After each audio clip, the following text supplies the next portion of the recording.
Welcome to my channel. నా channel కనుక మీరు ఇంకా సబ్స్క్రైబ్ చేసుకోకపోయినట్టయితే ప్లీజ్ సబ్స్క్రైబ్.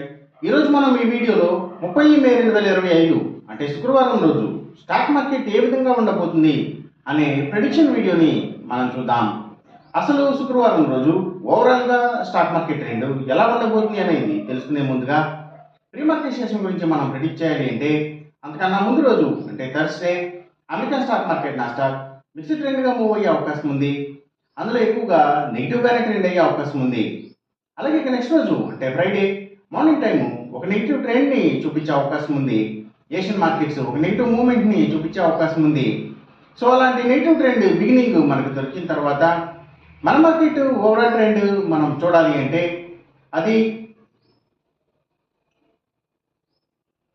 మిక్స్డ్ ట్రెండ్గా మూవ్ అయ్యే అవకాశం ఉంది. అందులో కొంతవరకు పాజిటివ్గా ట్రెండ్ అయ్యే అవకాశం ఉంది. అలాగే సేమ్ బ్యాంక్ నిఫ్టీ కూడా మిక్స్డ్ ట్రెండ్గానే మూవ్ అయ్యి అందులో కొంతవరకు పాజిటివ్గా ట్రెండ్ అయ్యే అవకాశం ఉంది. నిఫ్టీ ఐటీ మాత్రం కొంత నెగిటివ్ ట్రెండ్ని చూపించే అవకాశం ఉంది.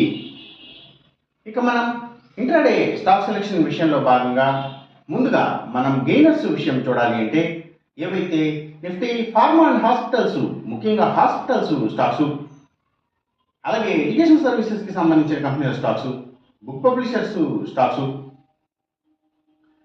అలాగే ఇంకా ఏవైతే నిఫ్టీ ఆటోమొబైల్ సెక్టర్ స్టాక్స్, ఇంకా రియల్ ఎస్టేట్ సెక్టర్ స్టాక్స్ ప్రత్యేకించి ల్యాండ్స్తో డీల్ చేసే కంపెనీల స్టాక్స్, ఫుట్వేర్కి సంబంధించిన కంపెనీల స్టాక్స్, సర్వీసెస్కి సంబంధించిన అన్ని కంపెనీల స్టాక్స్ కూడా అంటే courier services, food pharma deliveries, food deliveries ఇలాంటి వాటికి సంబంధించిన అన్ని కంపెనీల స్టాక్స్ కూడా ఇవన్నీ కూడా గెయినింగ్స్ అయ్యే అవకాశం ఉంది.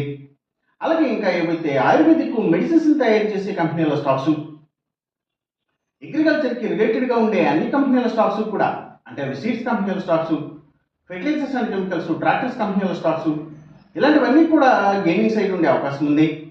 అలాగే ఇంకా గవర్నమెంట్ బ్యాంక్స్ అండ్ ఫైనాన్షియల్స్ అంటే పిఎస్యు బ్యాంక్స్, గవర్నమెంట్ ఫైనాన్షియల్స్ కూడా గెయినింగ్స్ అయ్యి ఉండే అవకాశం ఉంది. ఇంకా పబ్లిక్ లిమిటెడ్ కంపెనీల స్టాక్స్ చాలా వరకు కూడా గెయినింగ్స్ అయ్యి ఉండే అవకాశం ఉంది శుక్రవారం రోజున. ఇక మనం ఇంట్రాడే లూజర్స్ విషయం చూడాలి అంటే ఏవైతే కమ్యూనికేషన్ సెక్టర్ స్టాక్స్ వాటిని బేస్ చేసుకుని పనిచేసే cell phone towers, cables, internet services providers లాంటి వాటి స్టాక్స్, మీడియా అండ్ టెలివిజన్ ఛానల్స్కి సంబంధించిన కంపెనీల స్టాక్స్ ఎక్కువగా నెగిటివ్గా ట్రెండ్ అయ్యే అవకాశం ఉంది. అలాగే ఇంకా లగ్జరీ హోటల్స్, డైమండ్స్, ఫ్యాషన్స్ ఇలాంటి వాటికి సంబంధించిన కంపెనీల స్టాక్స్ కూడా నెగిటివ్గానే ట్రెండ్ అయ్యే అవకాశం ఉంది. ఇంకా FMCG sector stocks, foods and beverages కంపెనీల స్టాక్స్ కూడా డౌన్ ట్రెండ్ని చూపించే అవకాశం ఉంది శుక్రవారం రోజున. ఇక మనం ఎంసీఎక్స్ ట్రేడింగ్ విషయం చూడాలి అంటే ఏవైతే గోల్డ్ ప్రైసెస్, అలాగే సిల్వర్ ప్రైసెస్, ఇంకా crude oil and natural gases prices ఇవన్నీ కూడా పెరిగే అవకాశం ఉంది. కాపర్ ప్రైసెస్ మాత్రం కొంత తగ్గే అవకాశం ఉంది. ఈ చెప్పిన రిజల్ట్స్కి ఏమాత్రం వ్యతిరేకంగా జరుగుతున్నట్టు మీకు అనిపించినా సరే ఇమీడియట్గా మీ బెట్ల నుంచి వెనక్కి వచ్చేసేయండి. ఇది కేవలం ఒక ఆస్ట్రాలజికల్ ప్రిడిక్షన్ మాత్రమే, దయచేసి గమనించండి. అలాగే ఈ వీడియో కనుక మీకు నచ్చినట్టయితే నా ఛానల్ని సబ్స్క్రైబ్ చేయండి, అందరికీ ఈ వీడియోని షేర్ చేయండి, లైక్ చేయండి. Thank you for watching.